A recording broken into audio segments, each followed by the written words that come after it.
ఈ క్లిప్స్ అన్ని కూడా భోగి రోజువి. సో మార్నింగ్ టైమే మేము హైదరాబాద్ అయితే బయలుదేరుతున్నాం. పండగ రోజు ఉండం కదా, అందుకే ఇంటి చుట్టూ ఖాళీ ఉన్న ప్లేస్ అంతా కూడా ముగ్గులతో నింపేశాను. యాక్చువల్లీ సంక్రాంతికి స్కూల్ హాలిడేస్ ఉండవు, ఒక్కరోజే ఉంటుంది. సో వీకెండ్ ఇంకా మేము పెట్టుకొని యాక్చువల్గా మురుడేశ్వర అనుకున్నాం, అది క్యాన్సిల్. కనీసం మున్నారైనా వెళ్దాం అనుకున్నాం, అది కూడా ఫ్లాప్. ఇక ఫైనల్గా హైదరాబాద్ అటు నుంచి షిరిడి, ఫైనల్గా ఇది పక్కాగా ఫిక్స్ అని చెప్పేసి మా జర్నీ అయితే స్టార్ట్ చేసాం. మేమైతే లాంగ్ జర్నీ చేసేటప్పుడు కంపల్సరీగా ఫుడ్ ప్యాకింగ్ అయితే చేసుకుంటాం. ఈ ప్రోగ్రామ్ అనుకోకుండా స్టార్ట్ అయ్యాం కాబట్టి లేట్ అయిపోతుందని చెప్పేసి ఇంకా బయట తిందాంలే అని స్టార్ట్ అయిపోయాం. హైదరాబాద్ హైవే ఎక్కగానే ఫస్ట్ అయితే ఈ మా బ్రేక్ఫాస్ట్ ని కంప్లీట్ చేసుకున్నాం. ఒకప్పుడు బెంగళూరు టు హైదరాబాద్ 7 hours పట్టేది, కానీ ఇప్పుడేమో 9 hours చూపిస్తుంది. ఎప్పుడో ఇచ్చారు డ్రైవింగ్ కి, మీరు నా పక్కన కూర్చుంటే నేను డ్రైవ్ చేయాలని నా కోరిక.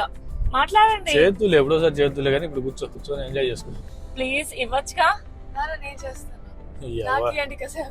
ఎవరో చేయొద్దమ్మా, ప్రొఫెషనల్ గా డ్రైవ్ చేస్తాను. ప్రొఫెషనల్ ఏం అవసరం లేదు దీంట్లో, డ్రైవింగ్ లో. దీనికంటే బెటర్ గా చేస్తా. ఎవరు మీరు ఊరికి అనవసరంగా డ్రైవింగ్ లో డిస్టర్బ్ చేస్తున్నారు. కామ్ కూర్చోండి, సైలెంట్ కూర్చోండి. ఎందుకంత టెన్షన్ మోతుందా మిగతా? నేను నేర్చుకున్న 15 years కూడా నాకు ఇవ్వట్లా నానా.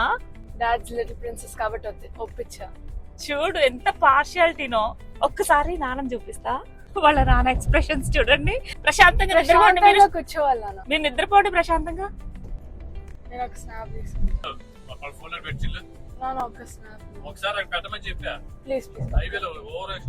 చూసారు కదా ఎంత పార్షియాలిటీనో కూతురికైతే ఇచ్చారు. అయినా వెంటనే తీసుకున్నారు అనుకోండి.